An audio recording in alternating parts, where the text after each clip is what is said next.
वर्षों में हमें तीसरी बार भारत में आपका स्वागत करने का अवसर मिला है। भारत और जर्मनी की स्ट्रेटेजिक पार्टनरशिप की व्यापकता का अनुमान आप पिछले 2-3 दिन की गतिविधियों से लगा सकते हैं।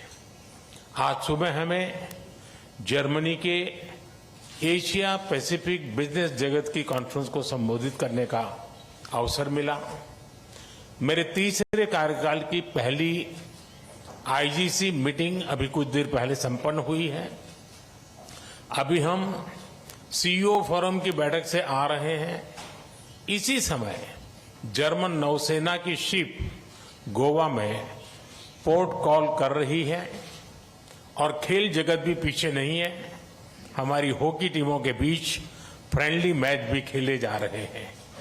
साथियों, चांसलर शोल्ट के नेतृत्व में हमारी भागीदारी को एक नया मोमेंटम और डायरेक्शन मिला है।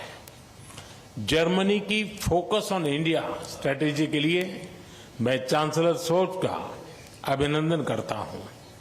इसमें विश्व के 2 बड़े लोकतंत्रों के बीच पार्टनरशिप को कॉम्प्रिहेंसिव तरीके से मॉडर्नाइज और एलिवेट करने का ब्लूप्रिंट है।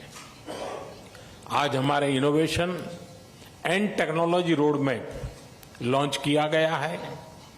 Critical and emerging technologies, skill development और इनोवेशन में होल ऑफ गवर्नमेंट अप्रोच पर भी सहमति बनी है।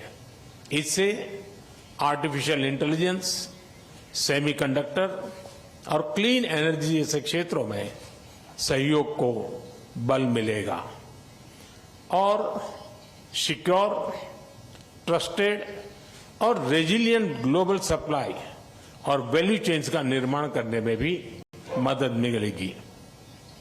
साथियों, रक्षा और सुरक्षा क्षेत्रों में बढ़ता सहयोग हमारे गहरे आपसी विश्वास का प्रतीक है। क्लासिफाइड इंफॉर्मेशन के एक्सचेंज पर बनी सहमति इस दिशा में एक नया कदम है। आज संपन्न की गई म्यूचुअल लीगल असिस्टेंस ट्रीटी से आतंकवाद और अलगाववादी तत्वों से निपटने में हमारे साझा प्रयास सशक्त होंगे। ग्रीन एंड सस्टेनेबल ग्रोथ के साझा कमिटमेंट पर दोनों देश निरंतर कार्यरत है।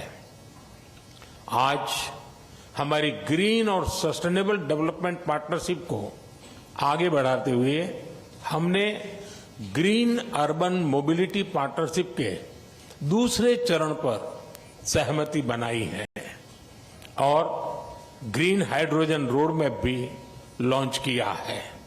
साथियों, यूक्रेन और पश्चिम एशिया में चल रहे संघर्ष हम दोनों के लिए चिंता के विषय है। भारत का हमेशा मत रहा है कि युद्ध से समस्याओं का समाधान नहीं हो सकता और शांति की बहाली के लिए भारत हर संभव योगदान देने के लिए तैयार है। इंडो पैसिफिक क्षेत्र में अंतर्राष्ट्रीय कानूनों के तहत फ्रीडम ऑफ नेविगेशन और रूल ऑफ लॉ सुनिश्चित करने पर हम दोनों एकमत हैं। हम इस बात पर भी सहमत हैं कि 20वीं सदी में बनाए गए ग्लोबल फोरम 21वीं सदी की चुनौतियों से निपटने में सक्षम नहीं है। यूएन सिक्योरिटी काउंसिल सहित अन्य मल्टीलेटरल इंस्टीट्यूशंस में रिफॉर्म्स की आवश्यकता है। भारत और जर्मनी इस दिशा में सक्रिय रूप से सहयोग करते रहेंगे। साथियों, पीपल टू पीपल कनेक्ट हमारे संबंधों का अहम स्तंभ है।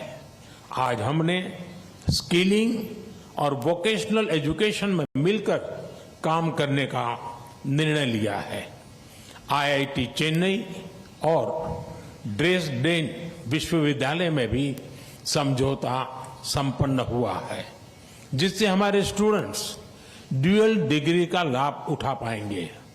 भारत की युवा शक्ति जर्मनी की प्रगति और समृद्धि में योगदान दे रही है। हम जर्मनी द्वारा भारत के लिए जारी की गई स्किल्ड लेबर स्ट्रेटेजी का स्वागत करते हैं। मुझे विश्वास है कि हमारे युवा टैलेंट पूल को जर्मनी के विकास में योगदान देने के बेहतर अवसर मिलेंगे। भारतीय टैलेंट की कैपेसिटी और कैपेबिलिटी में इस विश्वास के लिए मैं चांसलर शोल्ज का अभिनंदन करता हूं। एक्सेलेंसी, आपकी भारत यात्रा से हमारी पार्टनरशिप को नई गति, ऊर्जा और उत्साह मिला है। मैं कह सकता हूं कि हमारी पार्टनरशिप में क्लैरिटी है और इसका भविष्य उज्जवल है। जर्मन भाषा में कहूं तो आलेस क्लार, आलेस good.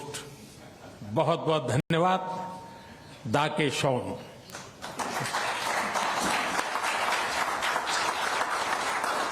Thank you, sir. Mr. Narendra Modi there speaking about the Indo-German ties. He was addressing 18th Asia-Pacific Conference of German Business in Delhi, and he called it a perfect time, in fact, for global businesses to participate in India's growth journey. The conference was inaugurated by Prime Minister Modi alongside German Chancellor, who is in India.